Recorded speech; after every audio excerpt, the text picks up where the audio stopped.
Hey everyone, and welcome. Today, we are going deep on one of the most important foods in the entire world, a single grain of rice. Seriously, from a tiny seed in a flooded field to the food that feeds billions of people, its journey is way more fascinating than you might think. You've been there, right? Standing in the grocery aisle looking at all the different bags of rice and just wondering what actually is the difference between brown, white, and parboiled rice. Is one really that much better for you? Well, the secret is all in how it gets from that field to your fork, and that's exactly what we're going to unpack today. So here's our game plan. We'll kick things off by looking at just how huge rice is globally. Then we'll zoom in on a single grain. We'll follow its first steps to becoming brown rice, see where its path splits, uncover a really cool trick called parboiling, and wrap it all up with how you can pick the perfect rice for you. Okay, first things first, we have to get our heads around this. For a massive chunk of the world's population, rice isn't just a side dish you have with your meal. Rice is the meal. Just let that sink in for a second. More than half of all people on this planet depend on this single grain as their main source of energy. So how it's processed and what nutrients it has, well, that has gigantic consequences for global health. This isn't just food, it's a cornerstone of our entire food system.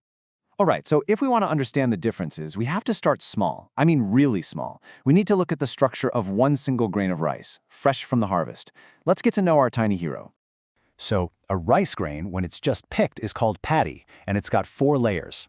On the very outside, you have the husk. It's like a tough, protective shell that you can't eat. Peel that back and you get to the bran. Think of this as the grain's vitamin-packed body armor.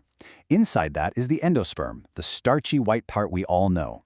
And tucked away at the bottom is the germ, the super nutritious embryo.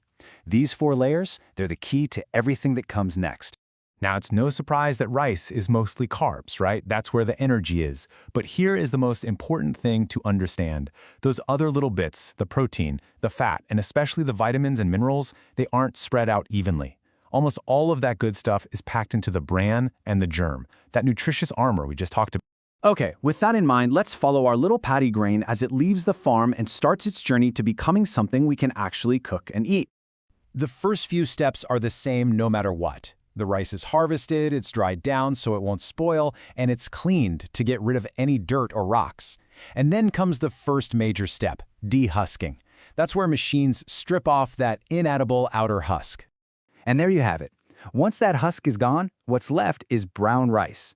It's officially a whole grain because it still has its bran and germ wrapped around that starchy middle. This is our starting point for edible rice. And right here, this is where the story splits. Our grain of brown rice arrives at a critical fork in the road, where a huge decision has to be made, a choice that pits nutrition directly against shelf life.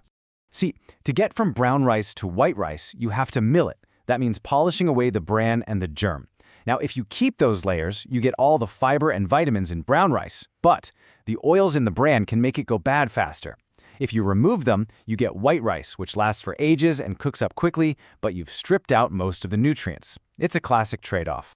And this says it all, really. The whole point of milling and polishing is to literally remove parts of the grain to get that uniform, pearly white look and make it last forever on a shelf. But as a side effect, the nutritional value takes a massive hit.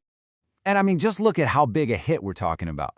You lose up to 80% of the thiamine, 60% of the niacin, and a whopping 90% of the dietary fiber. That's not a small tweak. That is a complete overhaul of the grain's nutritional identity.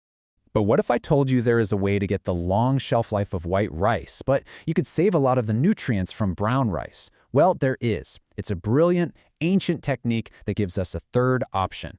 It's a process called parboiling. And the absolute key here is the timing.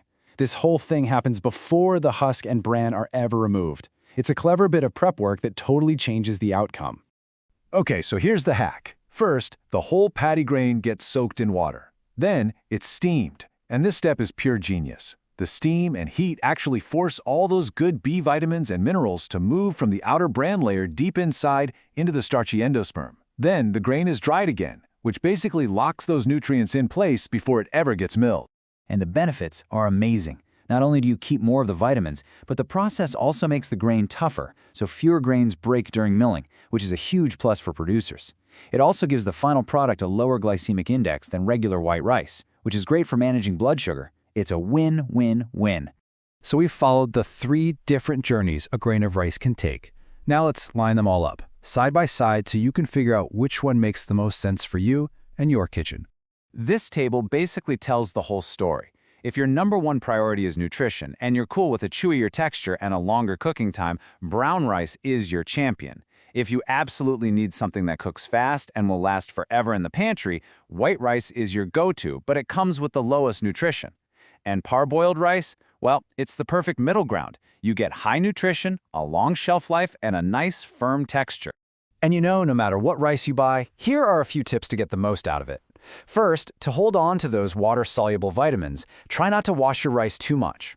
When you cook it, use the absorption method. That's where you use just enough water that it all gets soaked up so you're not pouring any nutrients down the drain. And also, you can look for fortified rice, which has some of those key nutrients added back in. So the next time you're looking at a bag of rice, remember that you're not just looking at a simple food. You're looking at the end of a story. A story about a series of choices between nutrition, convenience, texture, and time. Each type of rice has its own journey, its own pros, and its own cons. There really isn't one best rice for everybody. But now you know the story. You know the trade-offs. So the only real question left is, which story are you going to choose for your plate?